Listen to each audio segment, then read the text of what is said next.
Če ne bi videli avtomobila, se lahko stopim takole, pa vam začnem naštevati komponente, kot so vzmetenje Öhlins, gume Michelin Pilot Sport Cup, sedeži Recaro, platišča Speedline Turini, izpušni sistem Akrapovič. No, v tem primeru bi pomislili na kaj?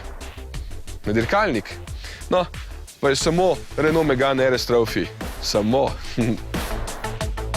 6 let in umestne posodobitve so za njim, pa se komu zdi, da izgleda zastarelo?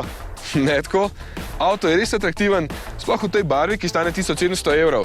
Ima pa tale še posebne nalepke Trophy, ki so za moj okus malo preveč cenene. Ima pa še tole, poglejte, številko 3. To pomeni, da je tretji po vrsti v posebni seriji. In verjetno to pomeni, da je to tipični pozerski avto, zato grem z njim najprej v mesto. Kam pa? Evo, vozim se skozi Livigno, kjer sem si sicer pridobil posebno dovolilnico, ampak mimoidoči tega ne vejo in me vsi grdo gledajo. Aha, ne, ta pa občuduje avto. Pa ta tudi, ja. Še vedno je lovilec pogledal. Normalno, če pa izgleda kot kakšen sršen, ki samo čaka, da ugrizne na vse meni. Če vas pa kdo slučajno ne sliši, bomo malo zvočne kulise namenite iz Akrapovičeve trobente zadaj. Evo, in skoči lepo stran. Ja. Da se tudi tako, ampak je mogoče malo neumno tole, malo mi neroden.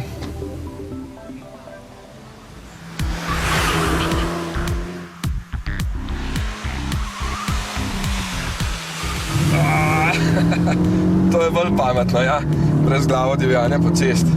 Sicer je ravno nehal deževati in je cesta še malo mokra, ampak joj, kako tole grab. Šasija Cup je tukaj serijska. Z njo pride spredaj mehanska zapora diferencijala, tako da se moč ne izgublja z vrtenjem kolesa v prazno. Je pa tako, da morate volan konkretno držati, da vam ne pobegne po svoje. Ampak občutek na njem je pa fantastičen. Za spredaj gnan avto je to noro. Za volan v Alcantari pa bi rabo rokavice, ker mi na trenutke že kar malo drsi. Ja, roke se potijo, čelo pa tudi. Dobrih 200 kW ima tale mašina, 275 konjev obljubljajo, ker so še malo navili motor, da ne bo isti kot v običajnem RS-u. Pri turbomotorjih je sicer tako, da pri nizkih hrtljaj slabo potegnejo in ga malo zamori kakšen res počasen ovink, potem pa podivja do 5500 vrtljajev, ko je treba kar hitro prestavljati v nižjih prestavah. Ja, to je fino. Veliko dela za volanom, da prideš pripoten na cilj. K sreči menjalnik tukaj bistveno bolj zabaven kot pri vseh ostalih Renaultih. Ves čas nekaj prestavljam, tudi če ni treba, ker je pač zabavno. Ko speljuješ in se voziš čisto počasi, pa slišiš vsako menjavo in to obožujem, da slišim zobnike. Evo, zdaj, ko sem ga že fino preizkusil, lahko mirno rečem, da je še vedno najboljši sprednji gnan športni avto. Vse deluje igračkasto in resno hkrati. Ko ga dobiš v roke, imaš občutek, da si gospodar ceste in to je tisto pravo.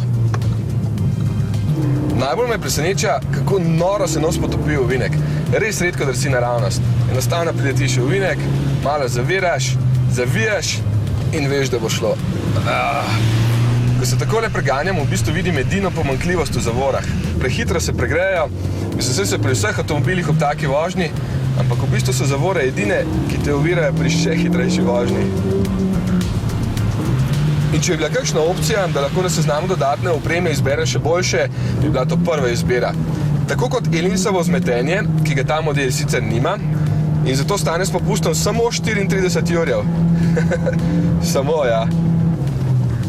V bistvu je veliko denarja za Megana, ampak malo za tako zmogljivo avto, kot je tole. Če sem čisto pošten, nanj sploh ne gledam kot na Megana, ampak na en čisto poseben model, ki si ga Renault lahko šteje v čast. Tako dober je.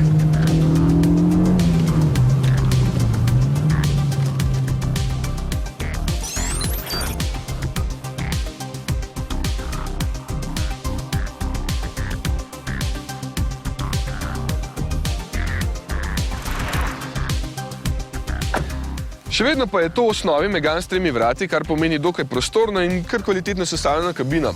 Čeprav sam pogrešam še kakšen odlagalni prostor več, da bi imel kam odložiti svoje drobnarije. Položaj za volanom je točno tak, kot mora biti, je pa res, da se boste tukaj verjetno večino časa vozili sami, ker vas bo imel sovoznik, še bolj pogosto sovoznica za norca. Ja, Megane je res posebnež. Najbolj hardcore med takšnimi športnimi kombi limuzinami. In to je dobro vedeti, ker bo verjetno večini voznikov vajenih klasičnega francoskega udobja enostavno pretrd. Ampak točno takšen mora biti.